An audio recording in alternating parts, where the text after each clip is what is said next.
Good morning friends, ರಾಯರಿದ್ದಾರೆ. ನೋಡಿ friends, ನಮ್ಮ ಮನೆ ತುಂಬ ಸೋರ್ತಾ ಇತ್ತು ಅಂದ್ಬಿಟ್ಟು ಒಂದು ಸ್ವಲ್ಪ ಕೆಲಸ ಮಾಡಿಸ್ಬೇಕು. ಅದಕ್ಕೆ ಕ್ಲೀನಿಂಗ್ ಕೆಲಸ ನಡೆಸಿದ್ದೀನಿ. ತುಂಬ ಬಟ್ಟೆಗಳಿದೆ, ಆದ ಕಾರಣ ಅದನ್ನೆಲ್ಲ ನಾನು ಬೇರ್ಪಡಿಸ್ತಾ ಇದ್ದೀನಿ. ಬೆಳಗ್ಗೆ ಎದ್ಬಿಟ್ಟು ಈ ಕೆಲಸವನ್ನು ಮಾಡ್ತಾ ಇದ್ದೀನಿ. ಇದನ್ನ ತುಂಬ ದಿನದಿಂದ ಅನಾಥಾಶ್ರಮದವ್ರು ಬರ್ತಾರೆ, ಅವ್ರಿಗೆ ಕೊಡೋಣ ಅಂದ್ಕೊಂಡಿದ್ದೆ. ಎಲ್ಲೋ ಒಂದು ಕಡೆ ಹಳೆ ಬಟ್ಟೆಗಳನ್ನ ಅವ್ರಿಗೆ ಕೊಡಬಾರ್ದು ಅಂದ್ಬಿಟ್ಟು ಬೇಜಾರಾಗಿ ಆ ಬಟ್ಟೆಗಳನ್ನ ನಾನು ಹಾಗೆ ಮಡಗಿದ್ದೆ. ಈಗ ಫೈನಲಿ ಅವನ್ನೆಲ್ಲ ಬೇರ್ಪಡಿಸ್ಬಿಟ್ಟು ಕೊಟ್ಬಿಡೋಣ ಅಂದ್ಬಿಟ್ಟು ಬೇರ್ಪಡಿಸ್ತಾ ಇದ್ದೀನಿ. ಎಷ್ಟೋ ಬಟ್ಟೆಗಳು ನನ್ನ ಮಗಳಿಗೆ ತಂದಿರೋವು ಮೈ ಚುಚ್ಚುತ್ತೆ ಅಂದ್ಬಿಟ್ಟು ತೆಗ್ದು ಇಟ್ಟಿದ್ದಾಳೆ. ಅದರಲ್ಲಿ ಸುಮಾರು ಬಟ್ಟೆಗಳು ಹೊಸ ಬಟ್ಟೆಗಳೇ ಇದೆ ಫ್ರೆಂಡ್ಸ್.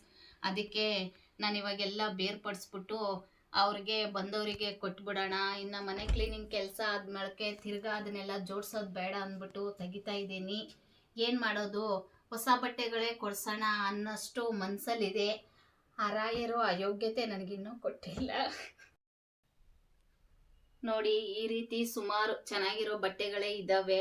ಅದಕ್ಕೆ ಅಲ್ಲಿರೋ ಮಕ್ಕಳಾದರೂ ಆಕಳಿ ಅಂದ್ಬಿಟ್ಟು ಕೊಟ್ಬಿಡೋಣ ಅಂದ್ಬಿಟ್ಟು ಅವನ್ನೆಲ್ಲ ಬೇರ್ಪಡಿಸ್ತಾ ಇದ್ದೀನಿ. ರಾಯರು ಒಂದಿನ ನನಗೆ ಆ ಯೋಗ್ಯತೆನೂ ಕೊಡಲಿ ಅಂತ ಕೇಳ್ಕೊಂತೀನಿ. ತುಂಬ ಜನಕ್ಕೆ ಸಹಾಯ ಮಾಡಬೇಕು ಅನ್ನೋ ಆಸೆ ನನಗೂ ಇದೆ. ಆದರೆ ಏನು ಮಾಡೋದು, ಸಹಾಯ ಮಾಡೋಷ್ಟು ಸ್ಥಿತಿಯಲ್ಲಿ ನಾನಿಲ್ಲ. ಆದ ಕಾರಣ ಮುಂದೆ ಒಂದಿನ ನನಗೂ ಒಳ್ಳೆ ದಿನ ಬರುತ್ತೆ ಅಂದ್ಬಿಟ್ಟು ನಂಬಿದ್ದೀನಿ. ಅದನ್ನು ಇಲ್ಲಿಗೆ ತುಂಬ್ತಾ ಇದ್ದೀವಿ. ಇಲ್ಲೇನಿದೆ ಇದೆಲ್ಲ ಏನು ಮಳೆ ಬಂದರೆ ಸುರಿಯಲ್ಲ.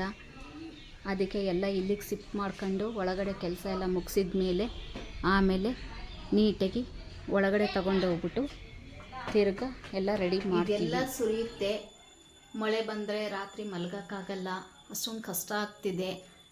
ಆದ ಕಾರಣ ರೆಡಿ ಮಾಡಿಸ್ತಿದ್ದೀವಿ.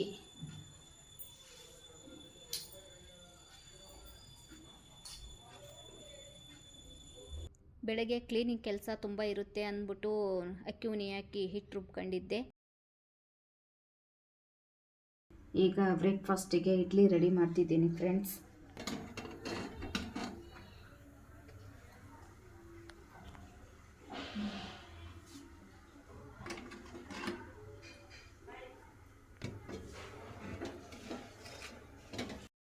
ಫೈನಲಿ ಎಲ್ಲ ರೂಮ್ ಖಾಲಿ ಆಗಿದೆ ಫ್ರೆಂಡ್ಸ್. ನಾಳೆಯಿಂದ ಕೆಲಸದವ್ರು ಬರ್ತಾರೆ. ಕೆಲಸ ಎಲ್ಲ ಮುಗಿದ ತಕ್ಷಣ ಹೇಗೆ ಕಾಣ್ತಿದೆ ಅಂದ್ಬಿಟ್ಟು ವಿಡಿಯೋ ಮಾಡಿ ಹಾಕ್ತೀನಿ. ನನ್ನ ಬ್ಲಾಗ್ ಇಷ್ಟ ಆದಲ್ಲಿ ಲೈಕ್ ಮಾಡಿ, ಶೇರ್ ಮಾಡಿ. ತಪ್ಪಾಗಿ ಏನಾದರೂ ಮಾತಾಡಿದರೆ ಕ್ಷಮೆ ಇರಲಿ.